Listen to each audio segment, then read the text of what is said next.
Hi friends, ಇದು ಮಸ್ತ್ ಮಗ ಚಾನೆಲ್ನ ಇಂಟರ್ನ್ಯಾಷನಲ್ ಬುಲೆಟಿನ್ ಸುತ್ತು ಜಗತ್ತು. ನಾನು ಅಮರ್ ಪ್ರಸಾದ್. ಪಾಕಿಸ್ತಾನದಲ್ಲಿ ದೊಡ್ಡ ದಾಳಿಯಾಗಿದೆ. ಅಂತಿಂತ ದಾಳಿಯಲ್ಲ, ಇಡೀ ಪಾಕ್ ಸೇನೆ ಕುಳಿತಲ್ಲೇ ನಡುಗೋ ರೀತಿ ದಾಳಿಯಾಗಿದೆ. ಈ ಸಲ ಪೇಶಾವರ್ನಲ್ಲಿರೋ ಪ್ಯಾರಾಮಿಲಿಟರಿ ಪಡೆಯ ಹೆಡ್ ಕ್ವಾರ್ಟರ್ಗೆ ನುಗ್ಗಿ ದಾಳಿ ಮಾಡಲಾಗಿದೆ. ಬೆಳಿಗ್ಗೆ 8 ಗಂಟೆ ಸುಮಾರಿಗೆ ಪ್ಯಾರಾಮಿಲಿಟರಿ ಹೆಡ್ ಕ್ವಾರ್ಟರ್ನ ಮೇನ್ ಗೇಟ್ ಬಳಿ 2 ಸ್ಫೋಟಕಗಳನ್ನು ಇಟ್ಟು ಉಡಾಯಿಸಿದ್ರು. ನಂತರ ಸೀದಾ ಬಿಲ್ಡಿಂಗ್ ಒಳಗೆ ನುಗ್ಗಿ ಸಿನಿಮಾ ಸ್ಟೈಲ್ನಲ್ಲಿ ಅಟ್ಯಾಕ್ ಮಾಡಿದ್ದಾರೆ. ಇಡೀ ಕಾಂಪ್ಲೆಕ್ಸೇ ರಣಾಂಗಣ ಆಗಿದೆ. ಹೆಡ್ ಕ್ವಾರ್ಟರ್ ಕಟ್ಟಡದ ಒಳಗಡೆ ನೀನಾ ಅನ್ನೋ ಹೊಡೆದಾಟ ನಡೀತಾ ಇದೆ. ಇದುವರೆಗೂ ಕನಿಷ್ಠ 6 ಜನ ಮೃತಪಟ್ಟಿರೋ ಮಾಹಿತಿ ಬರ್ತಾ ಇದೆ. ದೊಡ್ಡ ಮಟ್ಟದಲ್ಲಿ ಗುಂಡಿನ ಮೊರತ, ಸ್ಫೋಟ ಎಲ್ಲ ಕೇಳಿಸ್ತಾ ಇದೆ. ಕೆಲ ಕಾಲ ಇಡೀ ಕಟ್ಟಡವನ್ನೇ ಅಪರಿಚಿತರು ಹೈಜಾಕ್ ಮಾಡಿದ್ರು. ಪಾಕ್ ಸೇನೆಯ ಕಂಟ್ರೋಲ್ಗೆ ಸಿಕ್ಕಿರಲಿಲ್ಲ.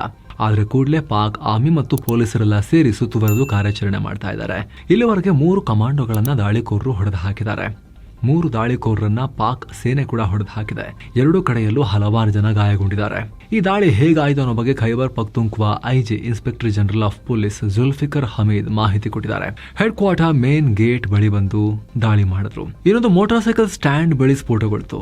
ಈಗ ಎಲ್ಲ ನಮ್ಮ ಕಂಟ್ರೋಲ್ಗೆ ಬರ್ತಾ ಇದೆ ಅನ್ನೋ ಹೇಳಿಕೆ ಕೊಟ್ಟಿದ್ದಾರೆ. ಇತ್ತ ಪಾಕ್ ಸರ್ಕಾರ ಕೂಡ ಇದಕ್ಕೆ ಆಕ್ರೋಶ ವ್ಯಕ್ತಪಡಿಸಿದೆ. ಇದರ ಹಿಂದೆ ಟಿಟಿಪಿ ಅವರಿದ್ದಾರೆ ಅಂತ ಹೇಳಿದೆ. ಇವರಿಗೆ ಪಾಠ ಕಲಿಸ್ತೀವಿ ಅಂತ ಪಾಕ್ ಅಧ್ಯಕ್ಷ, ಪ್ರಧಾನಿ ಎಲ್ಲರೂ ಮತ್ತೆ ಅದೇ ಹೇಳಿಕೆ ಕೊಟ್ಟಿದ್ದಾರೆ. ಆದ್ರೆ ಇದು ಪಾಕ್ನಲ್ಲಿ ಹೊಸ ಆತಂಕ ಕಾರಣ ಆಗಿದೆ. ಪ್ಯಾರಾಮಿಲಿಟರಿಯ ಹೆಡ್ ಕ್ವಾರ್ಟರ್ಗೂ ರಕ್ಷಣೆ ಇಲ್ವಾ? 4-5 ಜನ ಬಂದು ಒಳಗ್ ನುಗ್ಗಿದನ್ನ ಕಂಟ್ರೋಲ್ ಮಾಡ್ತಾರೆ, ದಾಳಿ ಮಾಡ್ತಾರೆ ಅಂತ ಹೇಳಿದ್ರೆ ಏನ್ ಮಾಡ್ತಾ ಇದ್ರಿ ನೀವು ಅಂತ ಹೇಳಿ ಜನ ಬೈಯೋಕ್ ಶುರು ಮಾಡಿದ್ದಾರೆ.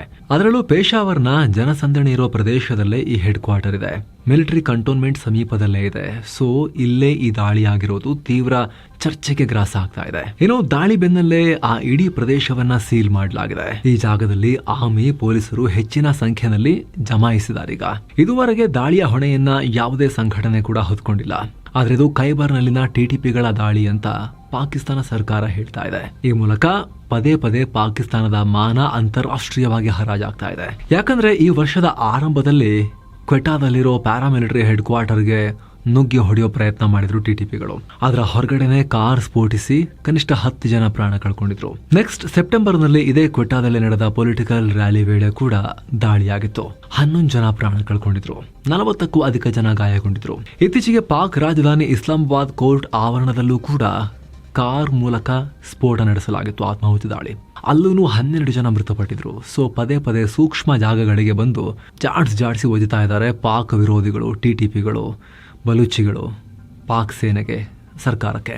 ಏನೋ ದುಬೈ ಏರ್ ಶೋ 2025ರಲ್ಲಿ ನಮ್ಮ ತೇಜಸ್ ಏರ್ ಕ್ರಾಫ್ಟ್ ಪತನ ಆಗಿ ನಮ್ಮ ವಾಯುಪಡೆಯ ಪೈಲಟ್ ವಿಂಗ್ ಕಮಾಂಡರ್ ನಮಾನ್ ಸ್ಯಾಲ್ ಹುತಾತ್ಮರಾಗಿದ್ರು. ಈ ಘಟನೆ ಸಂಬಂಧ ಅಮೆರಿಕದ ವಾಯುಪಡೆಯ ಪೈಲಟ್ ಮೇಜರ್ ಟೇಲರ್ ಹಿಸ್ಟರ್ ತೀವ್ರ ಅಸಮಾಧಾನ ಹೊರಹಾಕಿದ್ದಾರೆ. ತೇಜಸ್ ಏರ್ಕ್ರಾಫ್ಟ್ ಪತನ ಆಗೋ ಸಂದರ್ಭದಲ್ಲಿ ನಮ್ಮ ಟೀಮ್ ತಮ್ಮ ಮುಂದಿನ ಪ್ರದರ್ಶನಕ್ಕಾಗಿ ತಯಾರಿ ಮಾಡಿಕೊಳ್ತಾ ಇತ್ತು. ಆದ್ರೆ ಏರ್ಕ್ರಾಫ್ಟ್ ಪತನವಾಗಿ ಭಾರತದ ಯೋಧರೊಬ್ರು ಹುತಾತ್ಮರಾದ್ರು. ಅದಕ್ಕೆ ಕೇರ್ ಮಾಡದೆ ದುಬೈ ಏರ್ ಶೋ ಆಯೋಜಕರು ಈವೆಂಟ್ ಅನ್ನ ಕಂಟಿನ್ಯೂ ಮಾಡಿದ್ರು. ಏರ್ ಶೋನ ಅನೌನ್ಸರ್ ತುಂಬಾ ಎಕ್ಸೈಟೆಡ್ ಆಗಿದ್ರು. ಆತ ಪ್ರೇಕ್ಷಕರು ಕೂಡ ಮುಂದಿನ ಪ್ರದರ್ಶನಕ್ಕೆ ಚೀರ್ ಮಾಡ್ತಾ ಇದ್ರು. ಇದು ನೋಡಿ ನಮಗೆ ಶಾಕ್ ಆಯ್ತು. ಒಂದು ವಿಮಾನ ಬಿದ್ದಿದೆ, ಒಬ್ರು ಪೈಲಟ್ ಪ್ರಾಣ ಕಳ್ಕೊಂಡಿದ್ದಾರೆ, ಯಾರಿಗೂ ಅಲ್ಲಿ ಒಂದು ಚೂರು ಕೇರ್ ಇರಲಿಲ್ಲ. ಆದ್ರೆ ನಮ್ಮ ತಂಡ ಹುತಾತ್ಮರಾದ ಭಾರತೀಯ ಪೈಲಟ್, ಅವರ ಕೊಲೀಗ್ ಮತ್ತು ಫ್ಯಾಮಿಲಿಗೆ ಗೌರವ ನೀಡಿ ನಮ್ಮ ಫೈನಲ್ ಪರ್ಫಾರ್ಮೆನ್ಸ್ ಅನ್ನ ಕ್ಯಾನ್ಸಲ್ ಮಾಡೋಕೆ ನಿರ್ಧಾರ ಮಾಡ್ತು. ಆದ್ರೆ ಇದರ ಆಯೋಜಕರು ಮಾತ್ರ ಏನೂ ಕೇರ್ ಮಾಡಲಿಲ್ಲ, ಏನು ನಡೆದೇ ಇಲ್ಲ ಅನ್ನೋ ತರದಲ್ಲಿ ಆರಾಮಾಗಿದ್ರು. ಅವರು ಹಾಗೆ ನಡ್ಕೊಳ್ತಾ ಇದ್ರು. ಇದು ನೋಡಿ ನಮಗೆ ತುಂಬಾ ಅನ್ಕಂಫರ್ಟಬಲ್ ಫೀಲ್ ಆಯ್ತು ಅಂತ ಹೇಳಿಕೆ ಕೊಟ್ಟಿದ್ದಾರೆ. ಅಲ್ಲದೆ ಪೈಲಟ್ ಗಳನ್ನ ಎಷ್ಟು ನಿಕೃಷ್ಟವಾಗಿ ನೋಡ್ತಾರ ಅನ್ನೋ ಆಕ್ರೋಶ ಹೊರ ಹಾಕಿದ್ದಾರೆ. ಹಾಗೆ ಸ್ನೇಹಿತರೆ, ನೀವು ಕೂಡ ಎಲ್ಲಾ ಮೆಂಬರ್ ಓನ್ಲಿ ವಿಡಿಯೋಗಳನ್ನ ನೋಡೋಕೆ ವಿಡಿಯೋ ಕೆಳಗಿರೋ ಜಾಯಿನ್ ಬಟನ್ ಮೂಲಕ ಮಸ್ತ್ ಮಗ ಪ್ರೀಮಿಯಂ ಮೆಂಬರ್ಶಿಪ್ ಫ್ಯಾಮಿಲಿಗೆ ಜಾಯಿನ್ ಆಗೋದನ್ನ ಕನ್ಸಿಡರ್ ಮಾಡಬಹುದು. ರಷ್ಯಾ ಮತ್ತು ಯುಕ್ರೇನ್ ನಡುವಿನ ಸಂಘರ್ಷ ನಿಲ್ಲಿಸೋಕೆ ಅಮೆರಿಕ ಅಧ್ಯಕ್ಷ ಟ್ರಂಪ್ ರಷ್ಯಾಗೆ ಅನುಕೂಲ ಆಗೋ ರೀತಿ ಪೀಸ್ ಪ್ಲಾನ್ ಒಂದನ್ನ ಮುಂದಿಟ್ಟಿದ್ರು. ಈಗ ಅದಕ್ಕೆ ಕೌಂಟರ್ ಕೊಟ್ಟು ಯುರೋಪಿಯನ್ ರಾಷ್ಟ್ರಗಳು 28 ಪಾಯಿಂಟ್ಸ್ನ ಹೊಸ ಪೀಸ್ ಪ್ಲಾನ್ ಅನ್ನ ರೆಡಿ ಮಾಡಿವೆ. ಇದರಲ್ಲಿ ಅಮೆರಿಕದ ಪೀಸ್ ಪ್ಲಾನ್ ನಲ್ಲಿರೋ ಪ್ರಮುಖ ಅಂಶಗಳನ್ನ ತೆಗೆದು ಬಿಸಾಕಿದ್ದಾರೆ. ಯುಕ್ರೇನ್ನ ಸಾರ್ವಭೌಮತ್ವ ಮತ್ತು ಹಿತಾಸಕ್ತಿಗೆ ಗೌರವ ಕೊಡಬೇಕು ಅಂತ ಇದರಲ್ಲಿ ಆಗ್ರಹ ಮಾಡಲಾಗಿದೆ. ಹಾಗೆ ಕದನ ವಿರಾಮ ಆದ ನಂತರವೇ ಶಾಂತಿ ಮಾತುಕತೆ ಶುರುವಾಗಬೇಕು. ಪ್ರಸ್ತುತ ಯುಕ್ರೇನ್ ಕಂಟ್ರೋಲ್ನಲ್ಲಿರೋ ಯಾವುದೇ ನಗರವನ್ನ ರಷ್ಯಾಗೆ ಬಿಟ್ಕೊಡ್ಬೇಕಾಗಿಲ್ಲ. ಯುಕ್ರೇನ್ಗೆ ನ್ಯಾಟೋ ಮೆಂಬರ್ಶಿಪ್ ನೀಡೋ ಪ್ಲಾನ್ ತೆಗೆದು ಹಾಕೋ ಹಾಗಿಲ್ಲ. ಅಂದ್ರೆ ಯುಕ್ರೇನ್ಗೆ ನ್ಯಾಟೋಗೆ ಸೇರೋಕೆ ಅವಕಾಶ ಇರಲೇಬೇಕು. ಝಪೋರಿಜಿಯಾ ನ್ಯೂಕ್ಲಿಯರ್ ಪವರ್ ಪ್ಲಾಂಟ್ IAEA ಕಂಟ್ರೋಲ್ನಲ್ಲಿ ಇರಬೇಕು. ಯುದ್ಧ ಕೊನೆಯಾದ್ಮೇಲೆ ಯುಕ್ರೇನ್ ಸುಮಾರು 8 ಲಕ್ಷದವರೆಗೆ ಯೋಧರನ್ನ ಇಟ್ಕೊಳ್ಳೋಕೆ ಅನುಮತಿ ಕೊಡಬೇಕು. ಹಾಗೆ ಫ್ರೀಸ್ ಮಾಡಲಾಗಿರೋ ರಷ್ಯಾ ಅಸೆಟ್ಸ್ ಅನ್ನ ಯುಕ್ರೇನ್ ಮರುನಿರ್ಮಾಣ ಮಾಡೋಕೆ ಬಳಕೆ ಮಾಡಬೇಕು ಅನ್ನೋ ಅಂಶಗಳನ್ನ ಯುರೋಪ್ನವರು ಮುಂದಿಟ್ಟಿದ್ದಾರೆ. ಟೋಟಲ್ ಆಗಿ ಅಮೆರಿಕದ ಪೀಸ್ ಪ್ಲಾನ್ಗೆ ವಿರುದ್ಧ ಇದೆ. ಇದಕ್ಕೆ ರಷ್ಯಾ ಕಡೆಯಿಂದ ಅಥವಾ ಅಮೆರಿಕ ಕಡೆಯಿಂದ ಇನ್ನೂ ಯಾವುದೇ ಪ್ರತಿಕ್ರಿಯೆ ಬಂದಿಲ್ಲ. ಆದ್ರೆ ಮತ್ತೊಂದು ಕಡೆ ಜಿನೆವಾದಲ್ಲಿ ಅಮೆರಿಕ ಮತ್ತು ಯುಕ್ರೇನ್ ಸಂಧಾನಕಾರರು ಸೇರಿ ಹೈ ಲೆವೆಲ್ ಮಾತುಕತೆ ನಡೆಸಿದ್ದಾರೆ. ಈ ವೇಳೆ ಟ್ರಂಪ್ರ ಪೀಸ್ ಪ್ಲಾನ್ ನ ಅಪ್ಡೇಟ್ ಮಾಡಿದ್ದಾರೆ. ಈ ಕುರಿತು ರಿಯಾಕ್ಟ್ ಮಾಡಿರೋ ಅಮೆರಿಕದ ವಿದೇಶಾಂಗ ಸಚಿವ ಮಾರ್ಕೋ ರೂಬಿಯೋ, ಯುಕ್ರೇನ್ ಮತ್ತು ಅಮೆರಿಕ ನಡುವೆ ಉಪಯುಕ್ತವಾಗಿರೋ ಮಾತುಕತೆ ನಡೆದಿದೆ, ಚೆನ್ನಾಗಿ ಪ್ರೋಗ್ರೆಸ್ ಕೂಡ ಆಗ್ತಾ ಇದೆ, ಪೀಸ್ ಪ್ಲಾನ್ ಯಶಸ್ಸನ್ನ ಕಾಣುತ್ತೆ ಅನ್ನೋ ನಂಬಿಕೆ ನನಗಿದೆ. ಆದರೆ ಇನ್ನೂ ಕೆಲವೊಂದು ಕೆಲಸಗಳು ಆಗೋದು ಬಾಕಿ ಇದೆ ಅನ್ನೋ ಹೇಳಿಕೆ ಕೊಟ್ಟಿದ್ದಾರೆ. ಆದರೆ ಅಮೆರಿಕನ್ಸ್ ಮತ್ತೆ ಈಗ ಕುತ್ಕೊಂಡು ಮಾತಾಡಿ ಯುಕ್ರೇನ್ ಅವರು ಏನು ಅಪ್ಡೇಟ್ ಮಾಡಿದ್ದಾರೆ, ಯುಕ್ರೇನ್ ಪರವಾಗಿ ಏನಾದರೂ ಕೂಡ ಒಂದಷ್ಟು ಚೇಂಜಸ್ ಆಗಿದೆಯಾ, ಅವುಗಳು ಏನು ಇನ್ನೂ ಕೂಡ ಸ್ಪಷ್ಟ ಇಲ್ಲ. ಮತ್ತೊಂದು ಕಡೆ ಎಲ್ಲ ಬೆಳವಣಿಗೆಗಳು ಆಗ್ತಿರೋ ಟೈಮ್ನಲ್ಲಿ ದಾಳಿ ಪ್ರತಿದಾಳಿ ಮುಂದುವರೆದಿದೆ. ಈಗ ಯುಕ್ರೇನ್ ರಷ್ಯಾ ರಾಜಧಾನಿ ಮಾಸ್ಕೋ ಮೇಲೆ ಭೀಕರ ದಾಳಿ ಮಾಡಿದೆ. ಹೀಟ್ ಆ್ಯಂಡ್ ಪವರ್ ಸ್ಟೇಷನ್ ಗುರಿಯಾಗಿಸಿ ಡ್ರೋನ್ ಮಳೆಯನ್ನ ಗರಿದಿದೆ.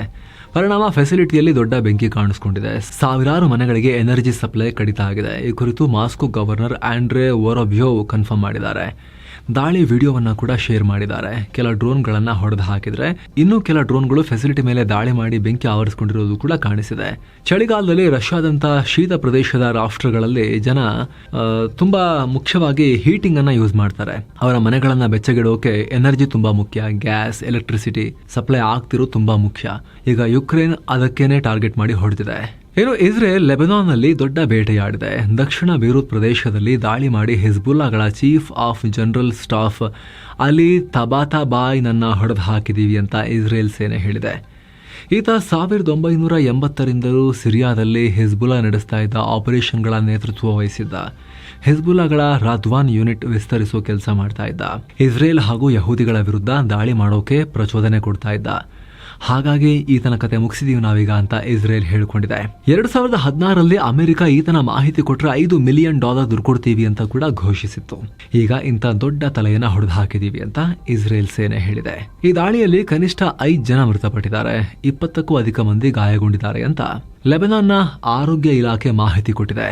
ಇನ್ನೊಂದು ಕಡೆ ಗಾಜಾದಲ್ಲಿ ಇಸ್ರೇಲ್ ಕದನ ವಿರಾಮ ಉಲ್ಲಂಘನೆ ಮಾಡುತ್ತಿರೋ ಬಗ್ಗೆ ಹಮಾಸ್ ಈಜಿಪ್ಟ್ನ ಇಂಟೆಲಿಜೆನ್ಸ್ ಚೀಫ್ ಜೊತೆಗೆ ಮಾತುಕತೆ ನಡೆಸಿದೆ. ಕೈರೋದಲ್ಲಿ ಈ ಮೀಟಿಂಗ್ ಆಗಿದೆ. ನಾವು ಗಾಜಾದಲ್ಲಿ ಕದನ ವಿರಾಮಕ್ಕೆ ಕಮಿಟ್ ಆಗಿದ್ದೀವಿ, ಆದ್ರೆ ಇಸ್ರೇಲ್ ನಿರಂತರವಾಗಿ ದಾಳಿ ಮಾಡಿ ಕದನ ವಿರಾಮ ಉಲ್ಲಂಘನೆ ಮಾಡ್ತಾ ಇದೆ ಅಂತ ಹಮಾಸ್ ಆರೋಪ ಮಾಡಿದೆ. ಇನ್ನು ಅತ್ತ ಗಾಜಾಗೆ UAE ಮಾನವೀಯ ನೆರವನ್ನ ಕೊಟ್ಟಿದೆ. ಒಟ್ಟು 195 ಟನ್ ತೂಕದ ಶೆಲ್ಟರ್ ಮೆಟೀರಿಯಲ್ಗಳನ್ನ ಗಾಜಾಗೆ ಸಪ್ಲೈ ಮಾಡಿದೆ.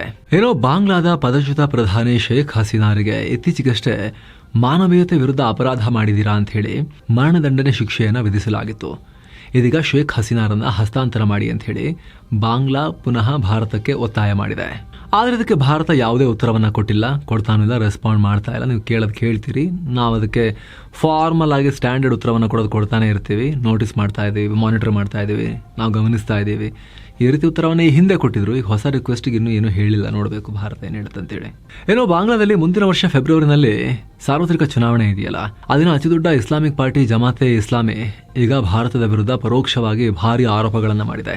ಈ ಎಲೆಕ್ಷನ್ಗೂ ಮುನ್ನ ನೆರೆಯ ರಾಷ್ಟ್ರ ಅಂದ್ರೆ ಭಾರತ ಅಂತ ಹೇಳಿಲ್ಲ, ಬಟ್ ಭಾರತನೇ ಚೀಲಗಟ್ಟಲೆ ಹಣ ಮತ್ತು ಆಯುಧಗಳನ್ನ ಬಾಂಗ್ಲಾಗೆ ತಂದು ಇಲ್ಲಿ ಎಲ್ಲ ಆಟ ಆಡಬಹುದು ಅಂತ ಇದು ಈ ಪಾರ್ಟಿಯ ಸೆಂಟ್ರಲ್ ವರ್ಕಿಂಗ್ ಕಮಿಟಿಯ ಮೆಂಬರ್ ಶಹನಾಜ್ ಚೌಧರಿ ಹೇಳಿಕೆ ಕೊಟ್ಟಿದ್ದಾರೆ. ನಮ್ಮ ಪಾರ್ಟಿ ಬಾಂಗ್ಲಾದಲ್ಲಿ ಎಲೆಕ್ಷನ್ ಗೆಲ್ಲಕ್ಕೆ ಸುಲಭ ಇಲ್ಲ, ಬರೀ ಜನರ ಓಟಿಂದ ಮಾತ್ರ ಗೆಲ್ಲಕ್ಕಾಗಲ್ಲ. ನಮ್ಮ ಕೆಲ ಸೂಚನೆಗಳನ್ನ ಬಾಂಗ್ಲಾ ಆಡಳಿತ ಫಾಲೋ ಮಾಡಬೇಕು, ನಾವು ಹೇಳಿದಂತೆ ಕೆಲವರನ್ನ ಅರೆಸ್ಟ್ ಮಾಡಬೇಕು, ಕೆಲವರ ಮೇಲೆ ಕೇಸ್ ಹಾಕಬೇಕು ಅಂತ ಹೇಳಿ ಯುನ ಸರ್ಕಾರಕ್ಕೆ ಒತ್ತಾಯ ಮಾಡಿದ್ದಾರೆ. ಈ ಮೂಲಕ ಶೇಖ್ ಹಸೀನಾರ ಪಾರ್ಟಿಗೆ ಭಾರತ ನೆರವು ಕೊಡಬಹುದು. ಹೀಗಾಗಿ ಹಸೀನಾ ಬೆಂಬಲಿಗರನ್ನ ಬಂಧಿಸಿ ಅವ್ರನ್ನ ಕಂಪ್ಲೀಟ್ ಆಗಿ ಕ್ರಶ್ ಮಾಡಿ ಮೂಲೆಗಿಟ್ಟೆ ನಾವು ಎಲೆಕ್ಷನ್ ಮಾಡಬೇಕು ಅನ್ನೋ ರೀತಿಯಲ್ಲಿ ಆಗ್ರಹ ಮಾಡಿದ್ದಾರೆ. ಆಲ್ರೆಡಿ ಶೇಖ್ ಹಸೀನಾರ ಅವಾಮಿ ಲೀಗ್ ಪಾರ್ಟಿಯನ್ನ ಕ್ರಶ್ ಮಾಡ್ತಾ ಇದ್ದಾರೆ ಯುನ ಸರ್ಕಾರದವರು. ಇನ್ನೂ ಸಾಕಾಗಿಲ್ಲ ಇವರ ಪ್ರಕಾರ, ಇನ್ನೂ ಮಾಡಬೇಕು ಅಂತ ಜಮಾತೆ ಇಸ್ಲಾಮಿ ಅವ್ರದ್ದು. ಏನೋ 3 ದಿನಗಳ ಸೌತ್ ಆಫ್ರಿಕಾ ಪ್ರವಾಸ ಕೈಗೊಂಡಿದ್ದ PM ನರೇಂದ್ರ ಮೋದಿ G20 ಸಭೆಯ ಸೈಡ್ಲೈನ್ಸ್ ನಲ್ಲಿ ಅನೇಕ ನಾಯಕರನ್ನ ಮೀಟ್ ಆಗಿದ್ದಾರೆ. ಇಟಲಿ PM ಜಾರ್ಜಿಯಾ ಮೆಲೋನಿ ಅವರೊಂದಿಗೆ ಪ್ರತ್ಯೇಕವಾಗಿ ಮಾತುಕತೆ ನಡೆಸಿದ್ದಾರೆ. ಭಾರತ ಇಟಲಿ ನಡುವಿನ ವ್ಯಾಪಾರ, ಹೂಡಿಕೆ, ಡಿಫೆನ್ಸ್, ಇನೋವೇಷನ್, AI, ಸ್ಪೇಸ್, ಭಯೋತ್ಪಾದನೆ ವಿರುದ್ಧ ಹೋರಾಟ ಹೀಗೆ ಹಲವು ಕ್ಷೇತ್ರಗಳಲ್ಲಿ ಪರಸ್ಪರ ಸಹಕಾರವನ್ನು ಮುಂದುವರಿಸುವ ಬಗ್ಗೆ ಡಿಸ್ಕಸ್ ಮಾಡಿದ್ದಾರೆ. ಮತ್ತೊಂದು ಕಡೆ ಕೆನಡಾ PM ಮಾರ್ಕ್ ಕಾರ್ನಿಯೊಂದಿಗೂ ಕೂಡ ಮೋದಿ ದ್ವಿಪಕ್ಷೀಯ ಮಾತುಕತೆ ನಡೆಸಿದ್ದಾರೆ. ಕೆನಡಾದಲ್ಲಿನ G7 ಮೀಟಿಂಗ್ ಆದಲ್ಲಿಂದ ಇಲ್ಲಿವರೆಗೂ ಏನೆಲ್ಲ ಪ್ರಗತಿ ಆಗಿದೆ ಅಂತ ಹೇಳಿ ಚೆಕ್ ಮಾಡಿದ್ದಾರೆ. ಮೋದಿ ಅದಕ್ಕೆ ಮೆಚ್ಚುಗೆ ವ್ಯಕ್ತಪಡಿಸಿದ್ದಾರೆ. ಇದಾದ ಬಳಿಕ ಕೊನೆಗೆ ಜಪಾನ್ ಪ್ರಧಾನಿ, ಹೊಸ PM, ಮೊದಲ ಮಹಿಳಾ PM ತಕೈಚಿ ಜೊತೆಗೂ ಕೂಡ ಮೀಟಿಂಗ್ ನಡೆಸಿದ್ದಾರೆ. 35 ನಿಮಿಷಗಳ ಕಾಲ ಮಾತಾಡಿದ್ದಾರೆ. ಟೆಕ್ನಾಲಜಿ, ಸೆಮಿಕಂಡಕ್ಟರ್ ಹಾಗೂ AI ಕ್ಷೇತ್ರಗಳಲ್ಲಿ ಸಹಕಾರಕ್ಕೆ ಸಂಬಂಧಪಟ್ಟಂತೆ. ಇದರ ಬೆನ್ನಲ್ಲೇ ಮೋದಿ ಸೌತ್ ಆಫ್ರಿಕಾದಿಂದ ಭಾರತಕ್ಕೆ ವಾಪಸ್ ಕೂಡ ಆಗಿದ್ದಾರೆ, ಭಾರತವನ್ನು ತಲುಪಿದ್ದಾರೆ. ಏನೋ ಕೇಂದ್ರ ಸಚಿವ ಕಿರಣ್ ರಿಜಿಜು ನೇತೃತ್ವದ ಭಾರತ ನಿಯೋಗ ಭೂತಾನಕ್ಕೆ ಹೋಗಿದೆ. ದಿಲ್ಲಿಯ ರಾಷ್ಟ್ರೀಯ ವಸ್ತು ಸಂಗ್ರಹಾಲಯದಲ್ಲಿದ್ದ ಭಗವಾನ್ ಬುದ್ಧರಿಗೆ ಸಂಬಂಧಪಟ್ಟ ವಸ್ತುಗಳ ಇವೆಂಟ್ ಒಂದರ ಪ್ರಯುಕ್ತ ನವೆಂಬರ್ 8ರಿಂದ 18ರವರೆಗೆ ಸಾರ್ವಜನಿಕ ಪ್ರದರ್ಶನಕ್ಕಾಗಿ ಭೂತಾನ್ಗೆ ಕಳಿಸಿಕೊಡಲಾಗಿತ್ತು.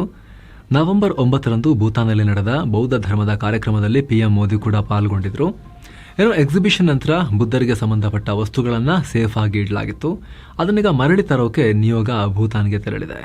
ಏನೋ ಟಿಪ್ಪು ವಂಶಸ್ಥೆ ಮೊಮ್ಮಗಳಾಗಬೇಕು ಟಿಪ್ಪುಗೆ, ನೂರ್ ಇನಾಯತ್. ಈ ವರದಿಯಲ್ಲಿ ಮಾಹಿತಿ ಕೊಟ್ಟಿದ್ವಲ್ಲ ನಾವು ಈಕೆ ಬಗ್ಗೆ. ಈಗೀಗ ಫ್ರಾನ್ಸ್ ಕೂಡ ದೊಡ್ಡ ಗೌರವ ಕೊಟ್ಟಿದೆ ಬ್ರಿಟಿಷ್ ಗೂಢಚಾರಣೆಗೆ. 2ನೇ ಮಹಾಯುದ್ಧ ಟೈಮ್ನಲ್ಲಿ ಜರ್ಮನಿಯ ನಾಜಿಗಳ ವಿರುದ್ಧ ಹೋರಾಡಿದ ಕಾರಣಕ್ಕೆ ಅಂಚೆ ಚೀಟಿ ಬಿಡುಗಡೆ ಮಾಡಿದೆ. ಫ್ಯಾಸಿಸಂ ವಿರುದ್ಧ ಅವರ ಹೋರಾಟ ದಿಟ್ಟವಾಗಿತ್ತು, ಪ್ರಾಣವನ್ನು ಅರ್ಪಣೆ ಮಾಡಿದ್ರು. ಫ್ರಾನ್ಸ್ ಅಂಚೆ ಚೀಟಿಯಲ್ಲಿ ಅವರನ್ನು ನೋಡ್ತಿರೋದು ಗೌರವದ ವಿಚಾರ ಅಂತ ಫ್ರಾನ್ಸ್ ಹೇಳಿದೆ. ಅಂದಹಾಗೆ ಇವ್ರ ಬಗ್ಗೆ ನಾವು ಮಾಡಿದ್ದ ವಿಶೇಷ ವರದಿ ರೀಸೆಂಟಾಗಿ ಮಾಡಿದ್ವಿ ನಾವು. ಅದರ ಫುಲ್ ರಿಪೋರ್ಟ್ ಇಲ್ಲಿದೆ ನೋಡಿ, ಕ್ಲಿಕ್ ಮಾಡೋ ಮೂಲಕ ನೀವು ಈ ವಿಡಿಯೋವನ್ನು ಕೂಡ ನೋಡ್ಬೋದು. Thank you so much. ಮತ್ತೆ ಭೇಟಿ ಆಗ್ತಿರೋಣ. ಆಗಲೇ ಹೇಳಿದ ಮಸ್ತ್ಮಗ ಪ್ರೀಮಿಯಂ ಮೆಂಬರ್ಶಿಪ್ಪನ್ನು ಆಸಕ್ತರು ವಿಡಿಯೋ ಕೆಳಗಿರೋ ಜಾಯಿನ್ ಬಟನ್ ಮೂಲಕ ಜಾಯಿನ್ ಆಗ್ಬೋದು. ನಮಸ್ತೆ ಸ್ನೇಹಿತರೆ.